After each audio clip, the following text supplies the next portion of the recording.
स्वागत है sweet dreams channel पर, जहां हम रात के आगमन के साथ दिन के सारे कष्टों और थकान को सही मायने में छोड़कर विश्राम और मन की शांति की खोज में निकलते हैं। मैं अंशु, आपकी आज की कहानीकार, और मैं आपको आज रात की खास कहानी में ले जाने के लिए यहाँ हूँ, जहाँ दिन की चिंताएं धीरे धीरे गायब होती जाएंगी और आप अच्छी नींद की ओर बढ़ पाएंगे। हमारा लक्ष्य बहुत सरल है, शब्दों और किस्सों के जादू से आपको सपनों की दुनिया में ले जाना। हर रात हम नए किस्से समय के साथ आपको विश्राम और आपकी नींद की यात्रा शुरू करने के लिए बनाए गए हैं। तो अब गहरी सांस लें, मन शांत करें और दुनिया का भार धीरे धीरे गिरने दें। यह आपकी सपनों की कहानी के नए अध्याय की शुरुआत है।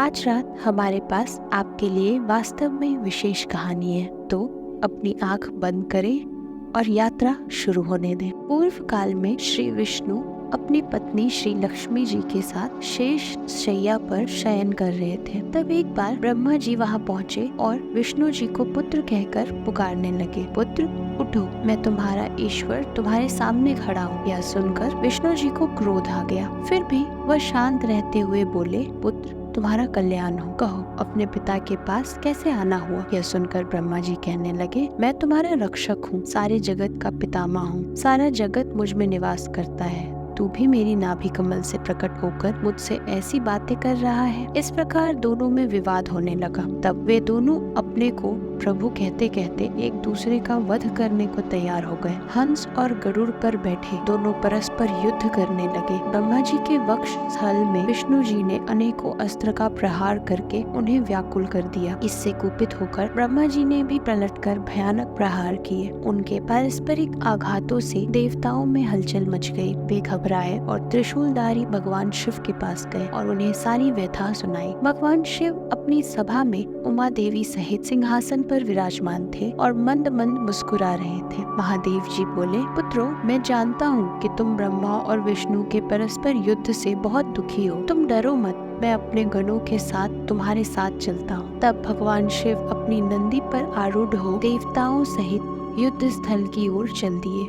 वहाँ छिपकर वे ब्रह्मा विष्णु के युद्ध को देखने लगे। उन्हें जब यह ज्ञात हुआ कि वे दोनों एक दूसरे को मारने की इच्छा से महेश्वर और पशुपात अस्त्रों का प्रयोग करने जा रहे हैं, तो वे युद्ध को शांत करने के लिए महाअग्नि के तुल्य एक स्तंभ रूप में ब्रह्मा और विष्णु के मध्य खड़े हो गए। महाअग्नि के प्रकट होते ही दोनों के अस्त्र स्वयं ही शांत हो गए। अस्त्रों को शांत होते देखकर ब्रह्मा और विष्णु दोनों कहने लगे कि इस अग्नि स्वरूप स्तंभ के बारे में हमें जानकारी करनी चाहिए। दोनों ने उसकी परीक्षा लेने का निर्णय लिया। भगवान विष्णु ने शुकर रूप धारण किया और उसको देखने के लिए नीचे धरती में चले गए। ब्रह्मा जी हंस का रूप धारण करके उसकी ऊपर की ओर चल दिए। पाताल में बहुत नीचे जाने पर भी विष्णु जी को स्तंभ का अंत नहीं मिला, अतः वे वापस चले आए। ब्रह्मा जी ने आकाश में जाकर केतकी का फूल देखा। वे उस फूल को लेकर विष्णु जी के पास गए। विष्णु ने उनके चरण पकड़ लिए। ब्रह्मा जी के छल को देखकर भगवान शिव प्रकट हुए। विष्णु जी की महानता से शिव प्रसन्न होकर बोले, हे विष्णु जी, आप सत्य बोलते हैं, अतः मैं आपको अपनी समानता का अधिकार देता हूँ। महादेव जी ब्रह्मा जी के छल पर अत्यंत क्रोधित हुए थे। उन्होंने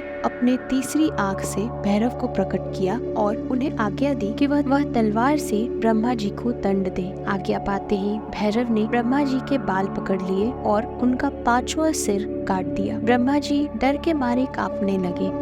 उन्होंने भैरव के चरण पकड़ लिए तथा क्षमा मांगने लगे। इसे देखकर श्री विष्णु जी ने भगवान शिव से प्रार्थना की, आपकी कृपा से ही ब्रह्मा जी को 5वां सिर मिला था, अतः आप इन्हें क्षमा कर दें। तब शिव जी की आज्ञा पाकर ब्रह्मा को भैरव ने छोड़ दिया। शिव जी ने कहा, तुमने प्रतिष्ठा और ईश्वरत्व को दिखाने के लिए छल किया है, इसलिए मैं तुम्हें शाप देता हूँ कि तुम सत्कार, स्थान व उत्सव से विहीन रहोगे। ब्रह्मा जी को अपनी गलती का पछतावा हो चुका था। उन्होंने भगवान शिव के चरण पकड़कर क्षमा मांगी और निवेदन किया कि वे उनका 5वां सिर पुनः प्रदान करें। महादेव जी ने कहा, जगत की स्थिति को बिगड़ने से बचाने के लिए पापी को दंड देना आवश्यक होता है ताकि लोक मर्यादा बनी रहे। मैं तुम्हें वरदान देता हूँ कि तुम गणों के आचार्य कहलाओगे और तुम्हारे बिना यज्ञ पूर्ण न होंगे। फिर उन्होंने केतकी के पुष्प से कहा, अरे दृष्ट केतकी पुष्प, अब तुम मेरी पूजा में अयोग्य रहोगे। तब केतकी पुष्प बहुत दुखी हुआ और उनके चरणों में गिरकर माफी मांगने लगा। तब महादेव जी ने कहा, मेरा वचन तो झूठा नहीं हो सकता, इसलिए तुम मेरे भक्तों के योग्य रहोगे। इस प्रकार तुम्हारा जन्म सफल हो जाएगा।